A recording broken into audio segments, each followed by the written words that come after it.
Udah kamu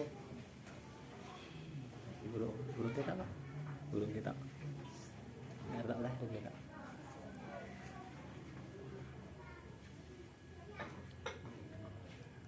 bapak Ingo datang ya wis kono. Bismillahirrahmanirrahim. Assalamualaikum warahmatullahi wabarakatuh. Innal hamdalillah nahmaduhu wa nasta'inuhu wa nastaghfiruh wa na'udzu billahi min shururi anfusina was sayyiati a'malina. Man yahdihillahu fala mudilla lahu wa man yudlil fala hadiya lahu. Asyhadu an la ilaha illallah wahdahu la syarika lah wa asyhadu anna Muhammadan abduhu wa rasuluh. Ya ayyuhalladzina amanu ittaqullaha haqqa tuqatih wa la tamutunna illa wa antum muslimun. Ya ayyuhan nasu ittaqu rabbakum alladzi khalaqakum min nafsin wahidah wa khalaqa minha zawjaha wa batha minhuma rijalan katsiran wa nisaa'a wattaqullaha alladzi tasaaluna bihi wal arham innallaha kana 'alaykum raqiba. Ya ayyuhalladzina amanu taqullaha wa qulu qawlan sadida yuslih lakum a'malakum wa yaghfir lakum dhunubakum wa man yuti'illaha wa rasulahu faqad faza fawzan 'azima. Amma ba'd fa inna asdaqal hadithi kitabullah wa khairal hadyi hadyu Muhammadin sallallahu alaihi wasallam wa syarrul umuri muhdatsatuha fa inna kulla muhdatsatin bid'ah wa kulla bid'atin dhalalah wa kulla dhalalatin finnar. Jamaah salat maghrib rahimani wa rahimakumullah jami'an. Alhamdulillah, kita bersyukur kepada Allah Azza wa Jalla. Di malam hari ini kita masih diberikan kesempatan oleh Allah Tabaraka wa Ta'ala untuk terus memperbaiki diri dan memperbanyak bekal untuk persiapan berjumpa dengan Allah Azza wa Jalla. Semoga perjumpaan kita dengan Allah Tabaraka wa Ta'ala perjumpaan yang membahagiakan. Jamaah kaum muslimin rahimani wa rahimakumullah, kita masih di hadis yang ke-10 dari kitab Bahjatul Qulub Al-Abrar. Nah, hadis riwayat Muslim dari sahabat Abu Hurairah radhiyallahu taala anhu. Beliau berkata, Rasulullah sallallahu alaihi wasallam bersabda, "Man da'a ila huda kana lahu minal ajri mithlu ujuri man tabi'ahu la yanqusu dzalika min ujurihim syai'an. Wa man da'a ila dhalalatin kana 'alaihi al-ithmu mithlu athami man tabi'ahu la yanqusu dzalika min athamihim syai'an." Rawahu Muslim. Rasulullah sallallahu alaihi wasallam bersabda, barang siapa yang mengajak kepada petunjuk, mengajak kepada kebaikan, maka baginya pahala dan juga tambahan pahala dari orang-orang yang mengikutinya tanpa mengurangi pahala mereka sedikit pun. Sebaliknya, barang siapa yang mengajak kepada dosa, mengajak kepada perkara maksiat, mengajak kepada perkara yang dibenci Allah, maka baginya dosa dan tambahan dosa dari orang-orang mengikutinya tanpa mengurangi dosa mereka sedikit pun. Nah, maka di sini ada dua pilihan, mengajak kepada kebaikan atau mengajak kepada keburukan. Nah, tinggal pilih yang mana, masing-masing ada balasannya. Yang mengajak kepada kebaikan tentunya balasannya juga kebaikan. Yang mengajak kepada keburukan baginya juga akan mendapatkan balasan keburukan. Nah, Allah Ta'ala memang ciptakan dua jalan, wa hadainahun najdain, dan kami tunjuki dua jalan, tinggal pilih mana jalannya. Nah, yang baik akan mendapatkan kebaikan. In ahsantum ahsantum li anfusikum. Nah, jika kalian berbuat kebaikan, maka kebaikan itu untuk diri kalian. Nah, jamaah rahimani wa rahimakumullah, dari hadis tersebut itu hadis berkenaan dengan keutamaan orang yang mengajak kebaikan dan juga iqab, balasan bagi orang-orang yang mengajak kepada keburukan. Orang-orang yang mengajak kepada kebaikan, mengajak kepada petunjuk, maka dia akan mendapatkan balasan besar. Sebagaimana Allah Subhanahu wa ta'ala telah sebutkan di ayat yang lain, sebagaimana disebutkan di surah An-Nisa. Nah, Allah tabaraka wa ta'ala habarkan, la khaira fi katsirin min najwahum illa man amara bi sadaqatin aw ma'rufin aw islahin bainan nas. Tidak ada kebaikan. Nah, la khaira fi katsirin min najwahum. La khaira fi katsir, tidak ada kebaikan dari kebanyakan najwahum, bisikan-bisikan mereka. Illa man amara bi sadaqah. Nah, akan mendapatkan kebaikan kalau mereka apa? Amara bi sadaqah, memerintahkan untuk sedekah. Nah, au ma'ruf, atau memerintahkan kepada kebaikan. Atau memerintahkan untuk islah, perbaikan di antara dua orang yang berselisih, akan mendapatkan kebaikan. Yang berikutnya, ketika orang mengajak kepada kebaikan, dia akan mendapatkan keberuntungan dunia maupun akhirat. Allah Subhanahu wa ta'ala habarkan, wal takum minkum ummatun yad'una ilal khair wa ya'muruna bil ma'ruf wa yanhauna 'anil munkar wa ulaika humul muflihun. Dan hendaknya kalian menjadi umat, sekelompok dari orang yang yad'una ilal khair, mengajak kepada kebaikan, memerintahkan kepada yang baik, melarang dari keburukan, kemungkaran. Wa ulaika humul muflihun, maka orang-orang yang seperti ini mengajak kepada kebaikan, melarang dari kemungkaran, maka orang yang seperti ini adalah orang yang beruntung. Maka orang yang berdakwah, mengajak manusia kepada Allah, kembali kepada Allah, ikhlas beribadah kepada Allah, mengikuti contoh dari Rasulullah SAW, maka baginya keberuntungan. Nah, Allah Subhanahu wa ta'ala sebutkan di surah Al-Asr bahwa orang yang berdakwah, mengajak kepada kebaikan, melarang dari keburukan, mereka lah orang yang paling beruntung, di mana manusia pada hari itu mereka merugi.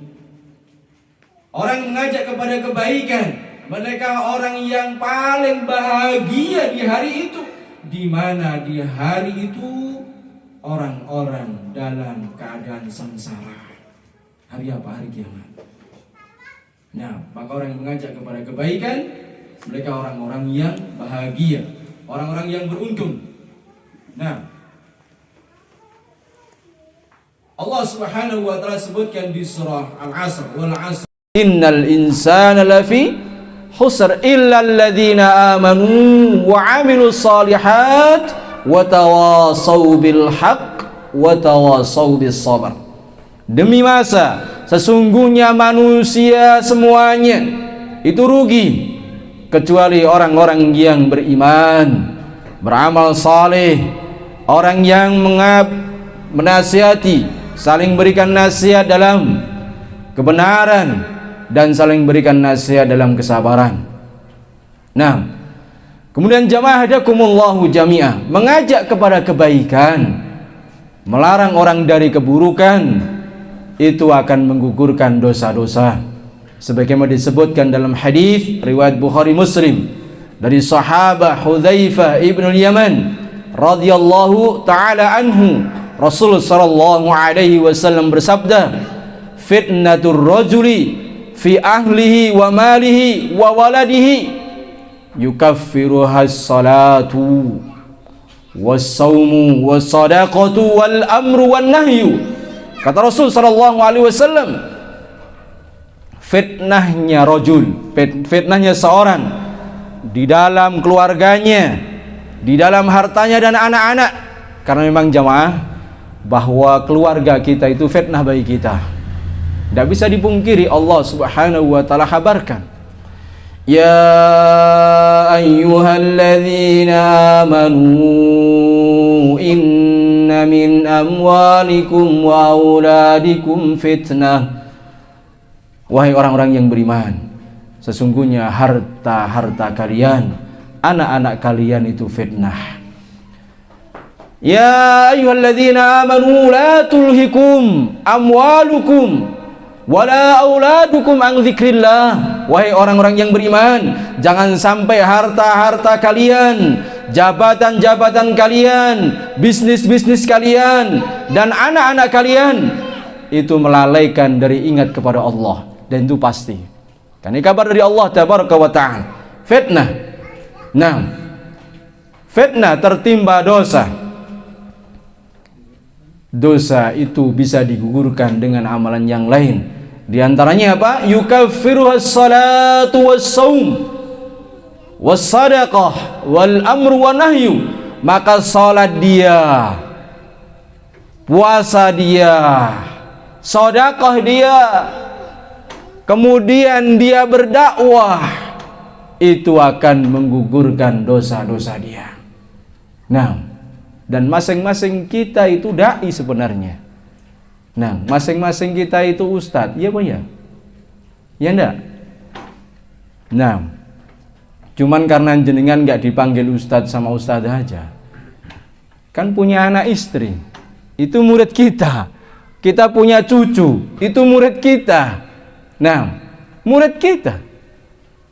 Nah, maka manfaatkan untuk mendakwahi mereka agar mereka terus berjalan di atas ketaatan kepada Allah tabaraka wa ta'ala.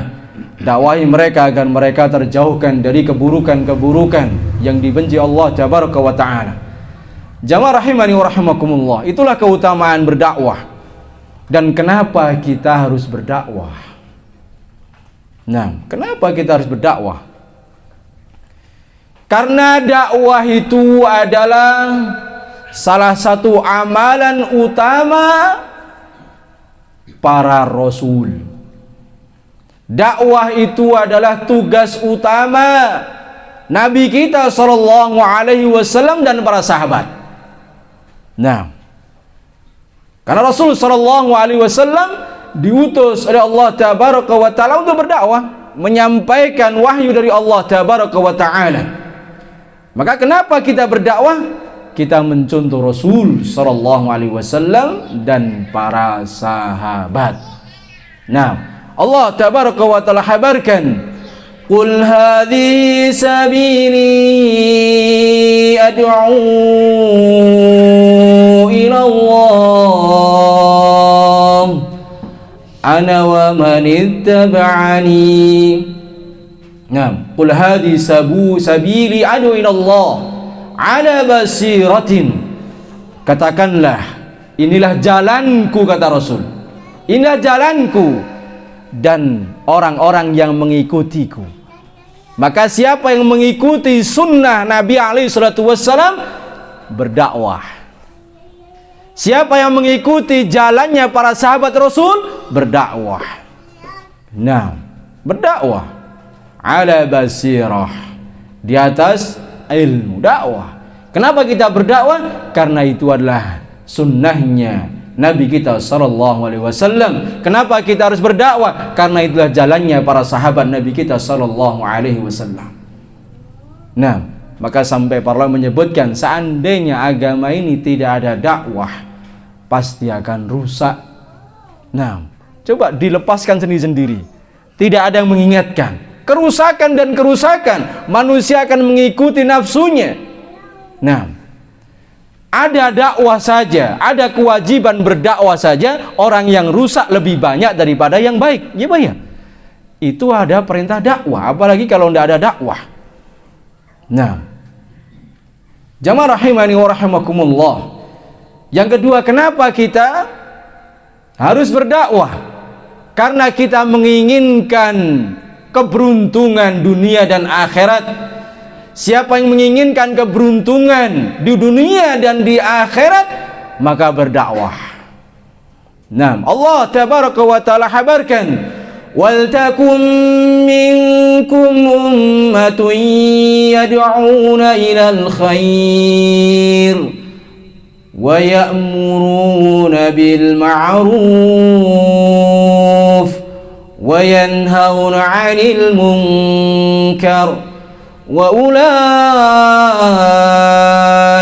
humul muflihun.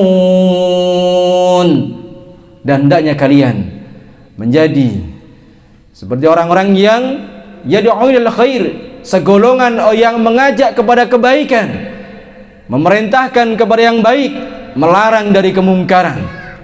Maka kalau tugasnya dialah berdakwah, nah amalannya dia mengajak kepada kebaikan, melarang dari kemungkaran, maka mereka itulah orang-orang yang beruntung. Nah, orang-orang yang beruntung. Maka berdakwah jamaah hadakumullahu jami'ah. Kita punya murid, anak, istri kita, keluarga kita, itu yang lahan kita untuk berdakwah. Nah, Rasul sallallahu alaihi wasallam katakan, "Ballighu anni walau ayah." Sampaikan dariku.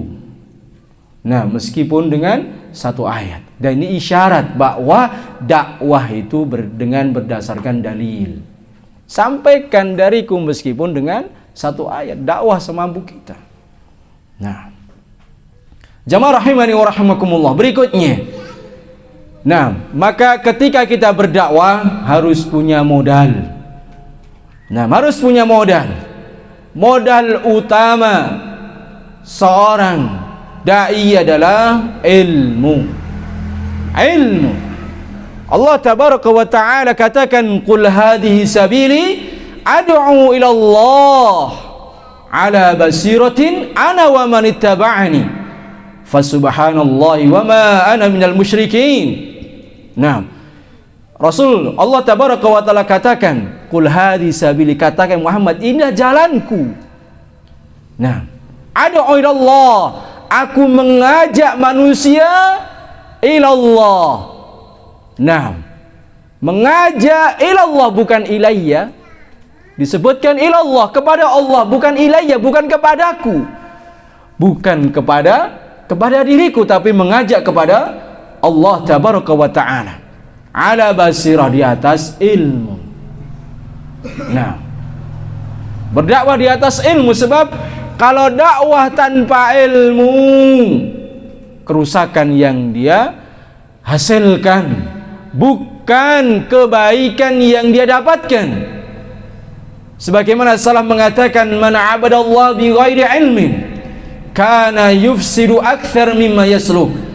Nah, barang siapa yang dia beribadah kepada Allah, dia berdakwah kepada Allah tanpa ilmu, maka kerusakannya lebih banyak daripada kebaikannya. Nah, menyesatkan manusia. Yang pertama, tugasnya dengan dia modal utamanya dengan ilmu. Nah, maka ilmu ini tidak akan didapat kecuali dengan sungguh-sungguh, dengan melonggarkan waktu belajar. Nah, nggak bisa kita di rumah terus pinter, nggak bisa. Di rumah terus tahu-tahu dakwah, nggak bisa. Nah, harus belajar. Nah, kemudian yang kedua, modal bagi seorang dai adalah ikhlas.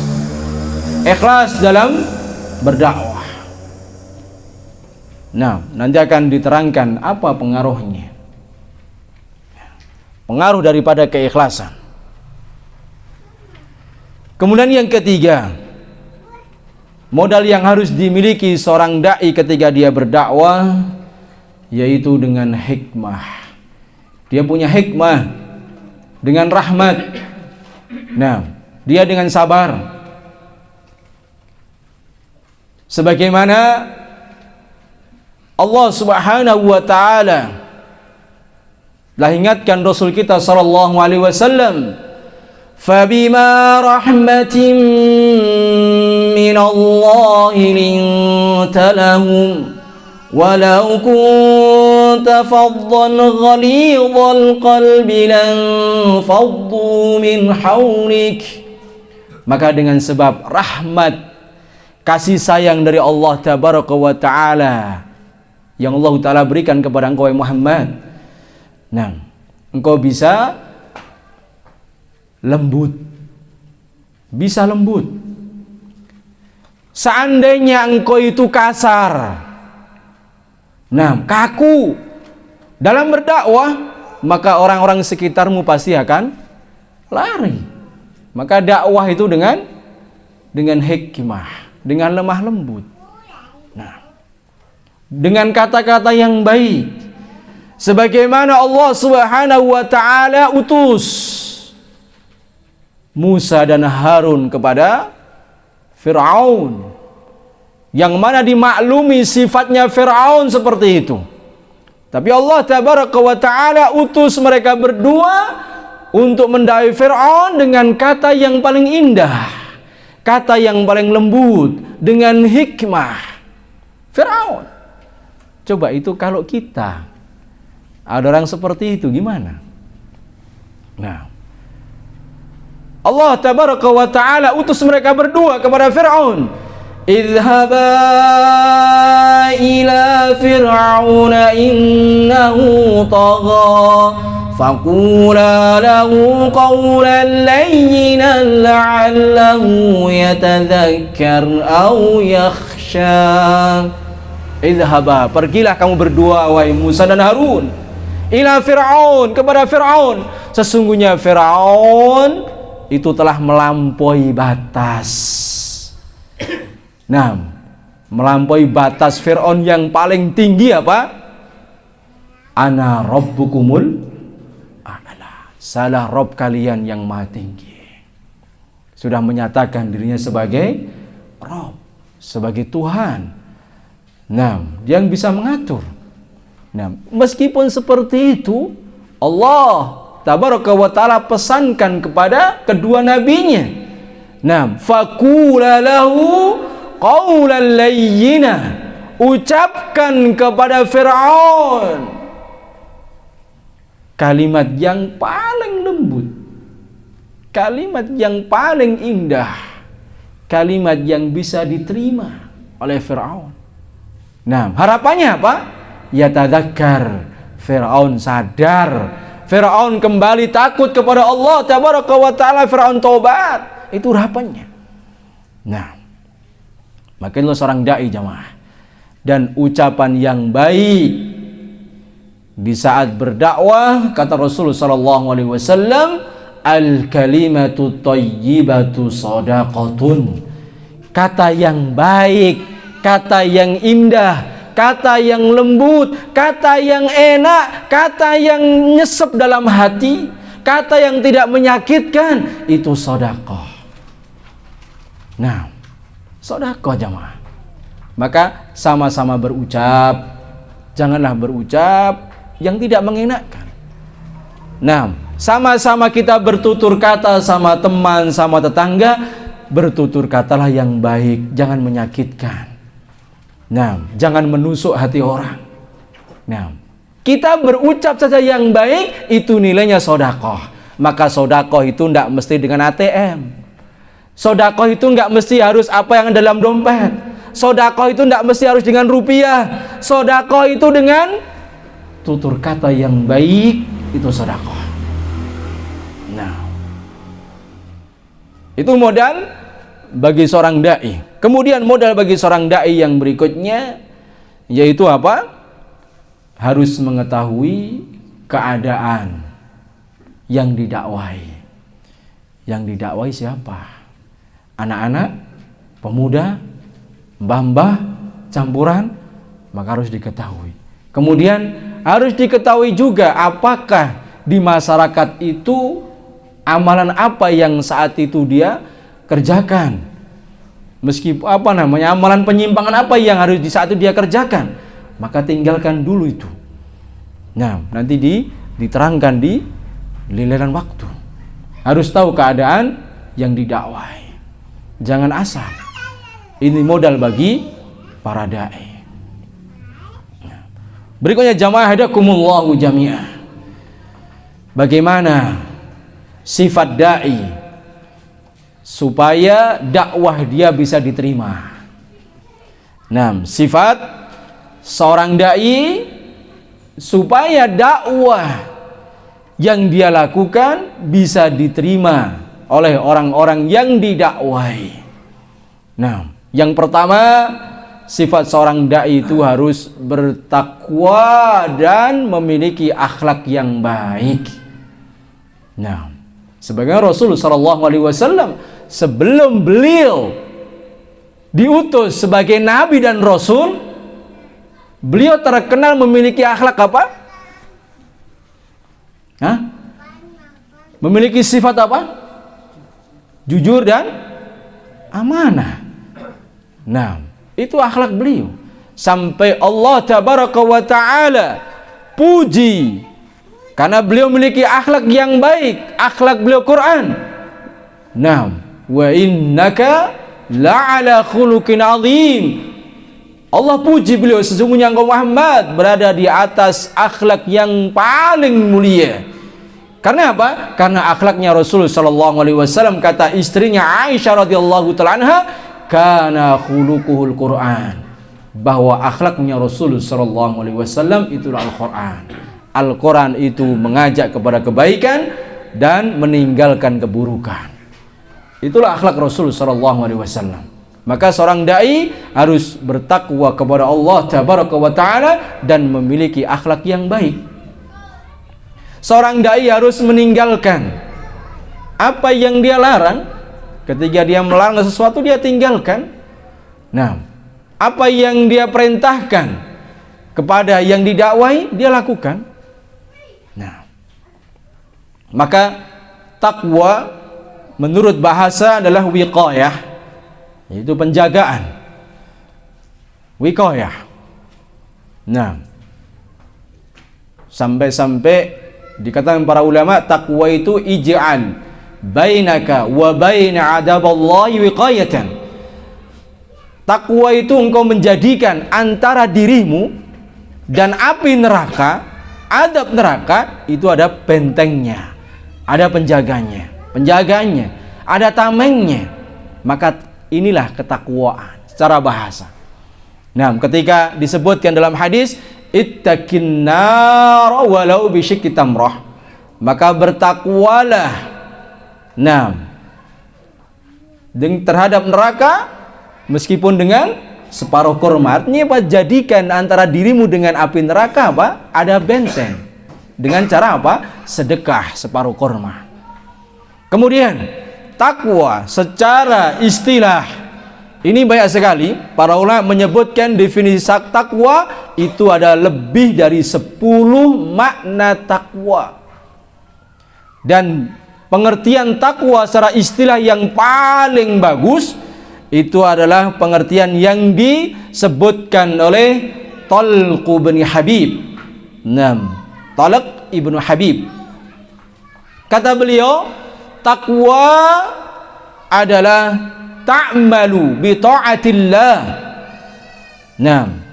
Ta'malu bi ta'atillah ala nurin min Allah raja'a rahmatillah. Kata beliau, takwa adalah engkau melakukan ketaatan kepada Allah tabaraka wa taala di atas cahaya dari Allah. Artinya di atas ilmu, engkau menjalankan ketakwaan di atas ilmu, cahaya dari Allah. Dan ketika menjalankan amalan ketaatan ini apa? Roja, dia berharap mendapatkan rahmat dari Allah. Nah, ada harapan. Kita salat, kita ada harapan mendapatkan rahmat dari Allah. Kita sedekah, kita berharapkan mendapatkan rahmat dari Allah. Kita puasa, kita berharap mendapat rahmat dari Allah. 6. Wa tarku ma'asillah ala nuri minallah makhafata iqaballah. 6. Dan meninggalkan maksiat kepada Allah di atas cahaya dari Allah karena takut akan azab Allah, siksa Allah tabaraka wa ta'ala. Meninggalkan larangan itu karena kita takut, bukan meninggalkan larangan karena sudah nggak mampu, bukan meninggalkan larangan karena udah nggak punya uang, bukan meninggalkan larangan karena takut ditangkap polisi. Nah, tapi meninggalkan larangan semata-mata karena takut besok mendapatkan azab dari Allah tabaraka wa ta'ala. Nah, ada ndak orang yang mengerjakan satu kebaikan tetapi karena manusia? Banyak. Nah, ada enggak orang yang meninggalkan keburukan karena takut manusia? Banyak. Nah, maka ini bukan takwa. Orang yang takwa ketika dia menjalankan perintah, dia ada harapan mendapatkan rahmat dari Allah. Dia meninggalkan maksiat karena apa? Dalam hati takut besok mendapatkan azab. Baru namanya orang muttaqin, orang yang bertakwa. Nah, jamaah rahimani wa rahimakumullah.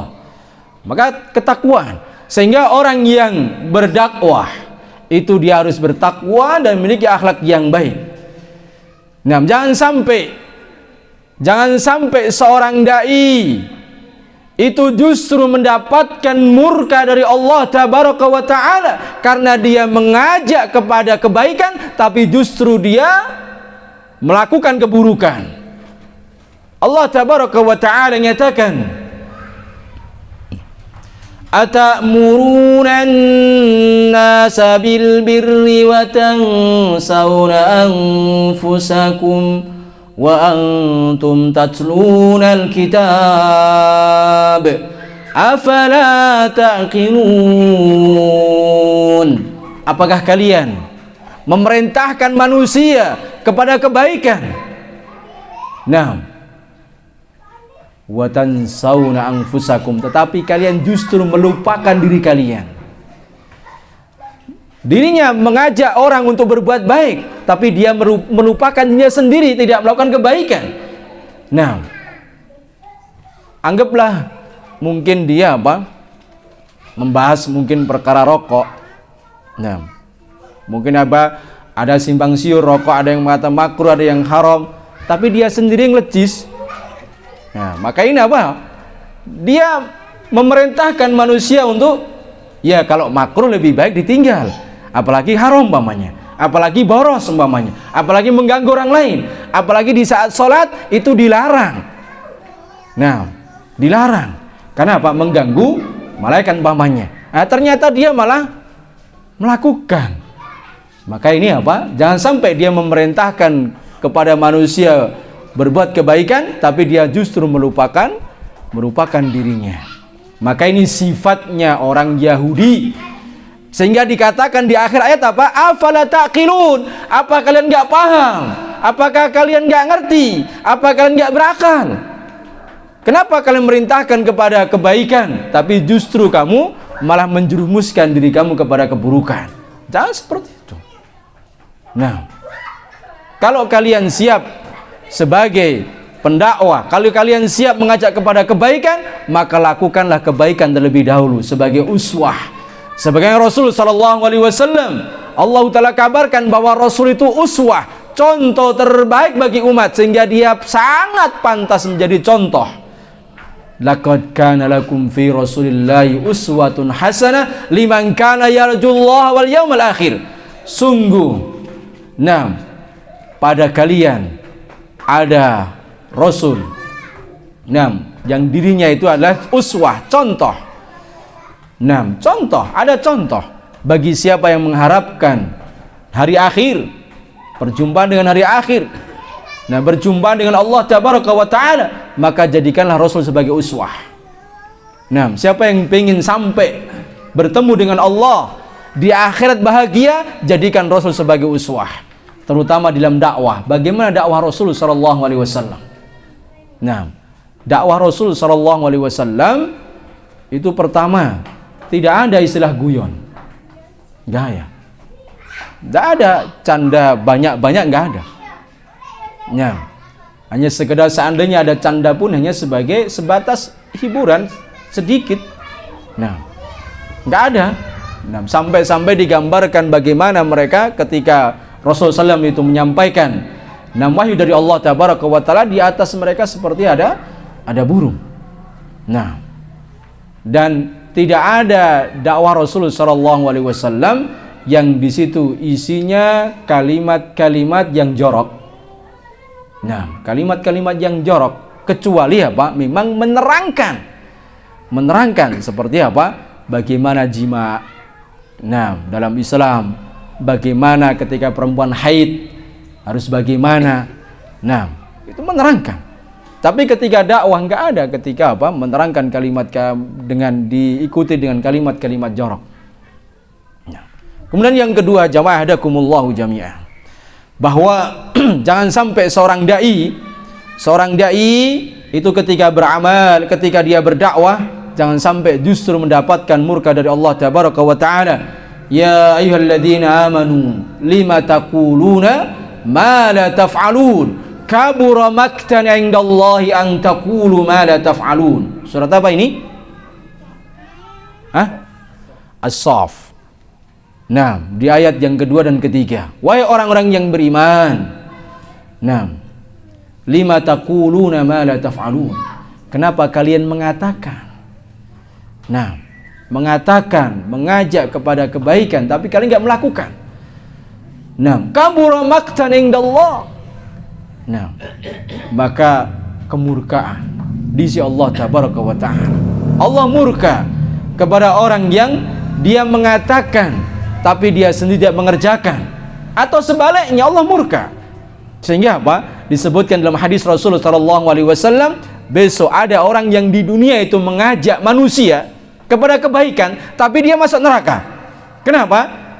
Sehingga orang-orang yang dulu didakwahi, dia tanya, fulan, kenapa kamu itu kok ususnya berputar-putar? Jadi di tengah itu kayak seperti kambing, ada apa ini namanya kalau orang sini? Patok. Ya. Ini kalau kambing kan pakai tambang, pakai dadung. Kalau ini ususnya. Ususnya itu muter-muter di patok itu. Sehingga yang didakwah itu dia bertanya, wahai fulan, nah, kenapa kamu kok seperti itu keadaannya? Nah, kenapa seperti itu? Bukankah kamu dulu mengajak kepada kebaikan? Harusnya kamu mendapatkan kebaikan. Tapi kenapa seperti itu? Maka dia menceritakan, memang bahwa saya dulu mengajak kepada kebaikan, tapi saya justru melaksanakan keburukan. Nah, justru sebaliknya. Itulah ancaman bagi para dai ketika dia mengajak manusia kepada kebaikan tapi justru dia melakukan keburukan. Nah, kemudian yang kedua. Yang kedua, bagaimana sifat seorang dai agar dakwah itu diterima, yaitu dengan keikhlasan. Nah, dengan keikhlasan. Dan dikatakan oleh seorang salaf Dunnun bahwa ikhlas itu memiliki beberapa tanda. Beliau menyebutkan ada 3 tanda keikhlasan. Yang pertama, dipuji maupun dicela itu tidak ada bedanya. Ketika dipuji, Masya Allah, dakwah kamu seperti itu. Atau mungkin sekarang banyak masuk di YouTube, Masya Allah, yang suka dengan dirimu, Masya Allah sekian. Itu nggak ada masalah, nggak ada pengaruh. Atau dicela, kenapa kau seperti ini, seperti itu? Nggak ada pengaruhnya itu bari keikhlasan. Nah, keikhlasan. Dan ini berat jamaah. Nah, amalan paling berat itu adalah keikhlasan. Betul? Baik, ya sudah, kita percepat dulu. Kemudian yang kedua, nah, alamat tanda keikhlasan yaitu apa? Melupakan amalan kebaikan yang telah dia kerjakan. Yang dia kerjakan dia lupa sudah. Nah, sehingga sebagian ulama Islam menyebutkan apa? Ikhlas itu seperti orang buang hajat di WC. Nah, setelah buang hajat di WC dia tidak mungkin ingat, meskipun habis makan hamburger, wah iman tadi. Tidak ingat. Nah, setelah buang ya sudah selesai. Setelah amalan melakukan amalan kebaikan, dia sudah tidak ingat lagi dengan amalan itu. Kemudian berikutnya apa? Ketika dia beramal, dia hanya berharap balasan di akhirat, bukan balasan di dunia. Nah, itulah 6 tanda-tanda keikhlasan dalam beramal. Semoga kita dianugerahi keikhlasan, dan semoga Allah Ta'ala berikan kita taufik untuk melakukan banyak kebaikan, dan semoga Allah Ta'ala berikan kita taufik untuk bisa menjauhi amalan-amalan keburukan. Wallahu ta'ala alam bisawab. Subhanakallahumma wa bihamdika asyhadu an la ilaha illa anta astaghfiruka wa atubu ilaik. Assalamualaikum warahmatullahi wabarakatuh.